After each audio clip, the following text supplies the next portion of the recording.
वाराणसी से बड़ी खबर है। वाराणसी में कोरोना को लेकर लोग जानलेवा लापरवाही कर रहे हैं। पंचकोसी सब्जी मंडी में खचाखच भीड़ देखने को मिल रही है। न सोशल डिस्टेंसिंग है और न ही मास्क लोग पहन रहे हैं। वाराणसी शहर में कोरोना संकट गहरा रहा है। कोरोना कर्फ्यू के बीच भीड़ नियंत्रित करने के लिए पुलिस नदारद है। आप तस्वीर देखिए पंचकोसी सब्जी मंडी, और यहां पर देखकर लगेगा ही नहीं कि कोरोना भी है।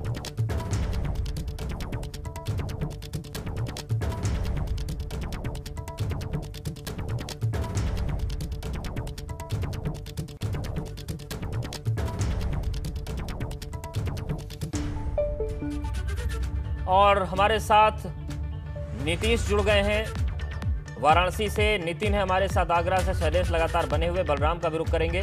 लेकिन नीतीश, सबसे पहले आपके पास ही आ रहे हैं। बहुत सारे, क्या अधिकतर लोग सरकार को गाली दे रहे हैं, प्रशासन को गाली दे रहे हैं, नौकरशाही को गाली दे रहे हैं, लेकिन अपनी जिम्मेदारी निभाने को तैयार नहीं है। खुद को लेकर स्वनियमन नहीं दिख रहा है वाराणसी। अवधेश, गैर जिम्मेदार हो चुके हैं लोग, और इस स्थिति में तो गैर जिम्मेदार होना कहीं ना कहीं खतरे को दावत देना है।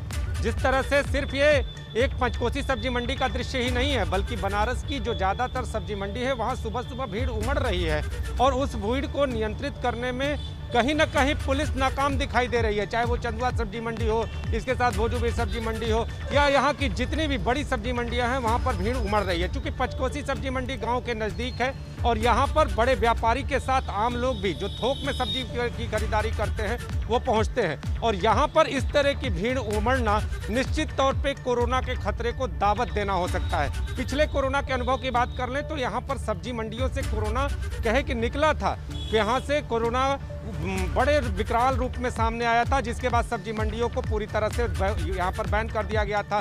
जो ठेले वाले हैं वो घरों तक सब्जियां लेकर जाते थे, लोगों को सब्जियां देते थे। ये सारी जो सुविधाएं लोगों को दी गई, और उसके बाद कोरोना को नियंत्रित किया गया। लेकिन इस बार एक तरफ पुलिस जो है वो चालान काटती है, एक तरफ प्रशासनिक चुस्ती की बात कही जाती है, दूसरी तरफ सुबह ही कहें कि एकदम सुबह ही अगर सब्जी मंडियों में इस तरह की भीड़ उमड़ती है तो आप दिन में सन्नाटा फैलाकर ही क्या करेंगे, जब सुबह सुबह इस तरह की अव्यवस्था सामने आ गई। आम जन को जागरूक होना पड़ेगा, प्रशासनिक अमले को और भी थोड़ा चुस्त होना पड़ेगा, क्योंकि प्रशासनिक अमले ने आम ज़रूरतों को ध्यान में रखते हुए सब्जी मंडियों की ओर अपना ध्यान थोड़ा कम दिया है। अब वहाँ भी ध्यान देने की ज़रूरत है। हालांकि बनारस की बात करें तो आंकड़ों में कमी आई है, लेकिन मौत की जो दर है वो बढ़ती हुई नज़र आ रही है। लोगों की चिंता बढ़ी हुई है, और इस चिंता का निवारण खुद की जागरूकता है, और प्रशासनिक तौर पर कहीं ना कहीं थोड़ी कड़ाई की ज़रूरत है। और बिल्कुल, नीतीश हमारे साथ बने। नितिन का भी रुख कर लेते हैं। नितिन, आगरा की स्थितियां क्या हैं? क्योंकि जिस तरीके के हालात हैं, दूसरा स्ट्रेन जो है, ये दूसरी लहर है,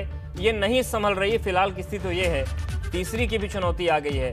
अब तेजी अगर नहीं आई तो बर्बादी और बड़ी होगी। कुछ एक्टिव दिख रहा है प्रशासन? देखिए, बिल्कुल, देखिए, एक तरफ आंकड़ों की पर अगर गौर किया जाए, केसेस कम हो रहे हैं। हालांकि लोग ये भी कह रहे हैं कि जब आप टेस्ट नहीं कराएंगे तो केसेस कम ही होंगे। कल 234 केसेस आए हैं, 617 जो लोग हैं उनको डिस्चार्ज किया गया है। एक्टिव केस 4500 करीब पहुंच गए थे, वो भी 2700 करीब आ गए हैं। तो कुल मिला के इस तरह से तो राहत मिल रही है, लेकिन सवाल ये है कि बेड, वेंटिलेटर की जो व्यवस्थाएं हैं अभी भी उतनी स्मूथ नहीं हो पा रही हैं जितनी होनी चाहिए, जितनी लगातार व्यवस्थाएं बढ़ाई जा रही हैं। हालांकि सिंगना में जो एफमैक है, जो लेदर इंडस्ट्रियलिस्ट का ग्रुप है, उन्होंने अपने खुद हॉस्पिटल बनाया है। इसके साथ ही नेमिनाथ में खुद एक 50 बेड का हॉस्पिटल बनाया गया। तो व्यवस्थाएं लगातार बढ़ रही हैं, संसाधन लगातार बढ़ रहे हैं, और उसी अनुपात में थोड़े केसेज भी कम हो रहे हैं। लेकिन अभी भी क्राइसिस बहुत ज़्यादा बनी हुई है। लोग पूरी तरह से लापरवाह हैं। अब चौराहों पर निकल जाओ, आपको ऑटो की लंबी लंबी कतारें हैं, लोग निकल रहे हैं बिना मास्क लगाए निकल रहे हैं। तो ये सारी चीज़ें हैं जो अभी भी स्थिति को बयां करती हैं कि लोग कितने लापरवाह हैं। प्रशासन की तरफ से तमाम इंतजाम किए जा रहे हैं, लेकिन फिर भी सबसे बड़ी चीज़ ये है कि अगर गंभीर अगर आप मरीज हैं तो आपको तमाम अस्पतालों में वेंटिलेटर मिल जाए। ये भी अभी बहुत बड़ी दूर की बिल्कुल कई चुनौतियां हैं। बलराम का भी रुख कर लेते हैं। बलराम, जिस तरीके के हालात बने हुए हैं, इसमें जनता कितनी जागरूक दिख रही है, प्रशासन कितना जागरूक दिख रहा है?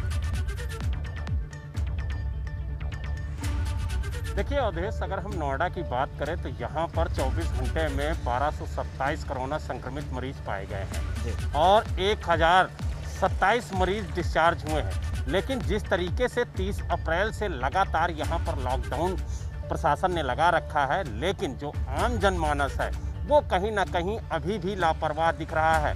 इस वक्त हम सेक्टर 50 की मार्केट में मौजूद है, जहां आप देख सकते हैं कि सड़कों पे अभी भी वाहन जो हैं वो निकल रहे हैं। अनावश्यक लोग घरों से बाहर निकल रहे हैं और यही वजह है कि नोएडा में जो कोरोना का संक्रमण है वो लगातार बढ़ रहा है। और यही वजह है कि चाहे वो हॉस्पिटल हो, वहाँ पर बेड नहीं लोगों को मिल रहे हैं। ऑक्सीजन की किल्लत लगातार ज़िले में बरकरार है और भयावह स्थिति है नोएडा में। बावजूद इसके लोग घरों में रहना नहीं चाहते, जबकि प्रशासन और सरकार लगातार लोगों से अपील कर रही है कि वो घरों में रहें, सुरक्षित रहें, क्योंकि इस महामारी से बचने के लिए घर में रहना अवधेश बेहद जरूरी है। और एबीपी गंगा भी अपने दर्शकों से अपील करता है कि वो घर में रहें, अगर बहुत आवश्यक हो तभी वो घर से बाहर निकलें, क्योंकि जिस तरीके से नोएडा और एनसीआर में कोरोना का संक्रमण लगातार बढ़ रहा है, उसको देखते हुए घर में रहना ही सबसे ज्यादा सुरक्षित है। और यही वजह है कि प्रशासन लगातार कोशिश कर रहा है,